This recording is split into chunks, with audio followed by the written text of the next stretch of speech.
সকালবেলা সানভি পানি আনার জন্য বের হয়েছিল। তখন গ্রামের উপর হালকা রোদ এসে পড়েছিল। চারদিকে নানা পাখিরা ডাকছিল। সানভি পানি আনার জন্য কলসটা নিয়ে বের হয়। তখনই মা পিছন থেকে ডেকে বলল, শানবি, আস্তে আস্তে যাবি। মনে আছে তো, কালকে তোর পাও পিছলে পড়ে গিয়েছিলি। আর ঠান্ডাটাও অনেক বেশি বেড়ে গিয়েছে।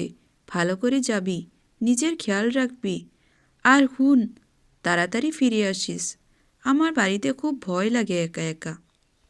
আচ্ছা মা, তুমি এমনভাবে বলছো যেন আমি জঙ্গলে বাঘের সাথে দেখা করতে যাচ্ছি। আমি পাহাড় বেয়ে পানি আনতে যাচ্ছি।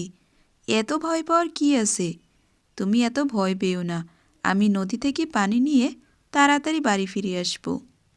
না রে মা, আজকাল দিনকাল খুব বেশি ভালো না। দেশটা কেমন যেন হয়ে গিয়েছে। আমার খুব চিন্তা হয় তোর জন্য। আর তুই আমার একমাত্র কলিজার টুকরো মেয়ে।